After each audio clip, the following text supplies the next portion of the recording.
All right, everyone, you may have seen yesterday that 60 Russian diplomats were expelled from the United States. I believe they're going to have to choose a consulate to close within the United States in order to deal with the short staffing situation.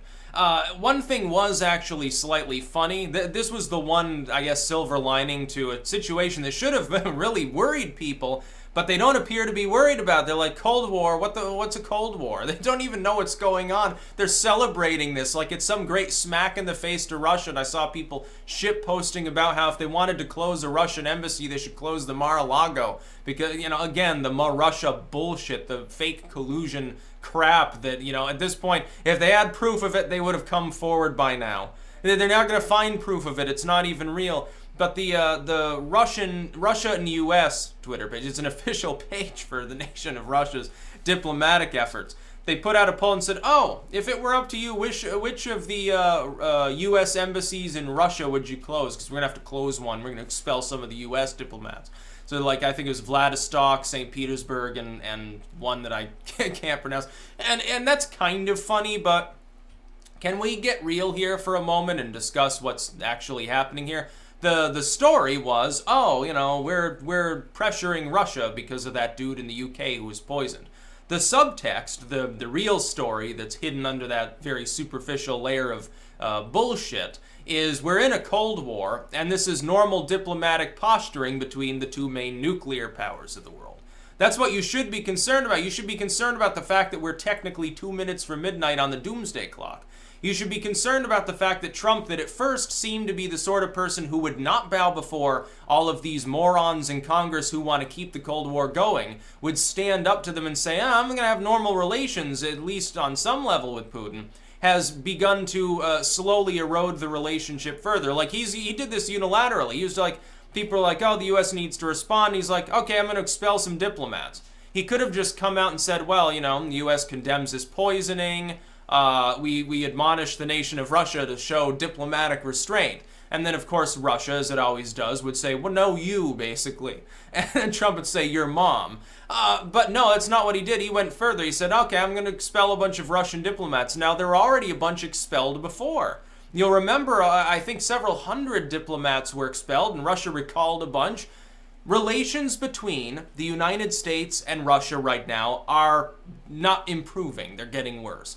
Really, the biggest good thing that Trump has done is improve relations with China. So far, even with the tariff stuff, it doesn't even matter. And by the way, the Chinese have already come to the table and said, oh, we need to talk, Trump. We don't want a tariff war. We will if we have to. That's the whole point of why Trump did that. The whole point of threatening and imposing tariffs is not to actually have tariffs long term. The point is to get them to the table to give a couple little throwaway breadcrumb promises, thus improving our relationship with them further in the long run, and the tariffs then disappear. The tariffs are just the cudgel, the means by which the U.S. throws its weight around. Unfortunately, we can't do that with Russia. Now, here's why. While I would support it if Trump said, hey, we're going to hardball the Russians, and then we're going to, give them the carrot afterwards, we can give them a whack or threaten to. They'll say no, they'll threaten us, but then ultimately they'll be the ones that lose the game of chicken, and our relationship long-term will be better, like in trade. We'll make more money. Things will be more fair, less currency manipulation. That I would support. Here's the problem, though. Congress has prevented him from maneuvering in such a manner. It becomes impossible to get anywhere with Russia. And then we have a bunch more diplomats being expelled. At what point are they going to just say, oh, we're no longer interested in having a relationship with Russia. We're just not going to talk to them at all. We're going to go back to nuclear testing. We're going to go back to the Cuban Missile Crisis sort of bullshit that we already went through once. And that was the reason. Why do you think people started acting crazy? Hippie movement up through, the coke-snorting late 80s. The reason why people got crazier and crazier and they wanted the music louder and louder, and the reason why now it's not so loud and it's really lame. It's like the hipster bullshit. It's totally fucking lame now. Rock is no longer rock. Pop isn't really popular. Rap is a bunch of materialistic bullshit. The reason why you don't have that cool shit anymore is because the Cold War ended, and now hopefully it comes back now, because at some point people are going to wake up one day And they're going to stop being ignorant about what's really going on. They're going to start ignoring the bullshit corporate media headlines that paint a rosy picture of our ability to deal with Russia and how the biggest problem is collusion. No, the biggest problem is the possibility. You can call it vague, you can call it impossible, you can say the New World Order would refuse to allow it to happen. A return to nuclear testing, a return to a potentially hot war, a total war posturing, mutually assured destruction in the strictest sense. That's the end goal, it seems to be, for some people in Congress. Now, Trump pointed this out early on when he was the candidate. He's like, oh, I wish that Lindsey Graham and John McCain could stop trying to start World War III long enough to work with me on other things, or something to that effect. And it was uproarious. It was wonderful. I thought that was one of the greatest things Trump has ever said. Or the time that he said, what was it he said? It was shortly after his election, when queried about the Russian bullshit. He's like, oh, you think when they talked about how Russia was corrupt, he's like, oh, you think we're so innocent? Another good quote from Donald Trump, and he's right. He's backed off of that, I think, because the media has screwed up people's brains. It's like it sticks its dick in people's heads, stirs it around until they're brain damaged, and all they can do is sit there and drool and watch CNN and Fox.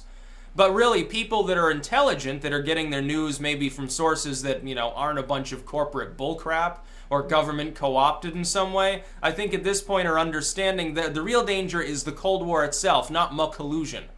There was no collusion. The Russians did not influence the election to any substantial degree. What you're seeing there is evidence of the same kind of propaganda they've been using for years. Nobody cared about before to any great deal. They were too worried about Chinese hackers or even North Korea because they understood that was a threat.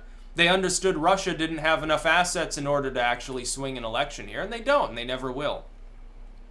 I'm much more worried about being immolated by an atomic warhead at this point, or dying of leukemia due to fallout from weapons testing being resumed or something. I think others should be too, but unfortunately I'm in the minority. Most people just want to talk about Trump being a Russian pawn. So in other words, he can hardball Russia and he's still a pawn. And like literally, a lot of the people there look, oh, the Mar-a-Lago is the biggest Russian embassy in the United States. Just close that one up. Okay, so in other words, Trump can respond aggressively to Russia, say, okay, fuck your diplomats, you're reprehensible. The Cold War gets a little chillier, and you're still not convinced that he's not a Russian pawn? That makes no sense whatsoever. These people are gluttons for punishment. It's like they want a nuclear war. Well, they want another revolution, so they want to repeal the Second Amendment. They also want a nuclear war, so they want to keep poking the bear. Russia's a shadow of the USSR, that may be true, but the nukes, trust me, are very much real. It's the one thing Russia actually should worry you about. Not diplomacy, not hackers, not electioneering, none of that stuff. Uranium-1 should worry you too because it involves radioactive material, but you think that was a phony scandal despite the fact that it's clearly not. So these people are beyond hope. Can't be reasoned with. That's about all. Peace out.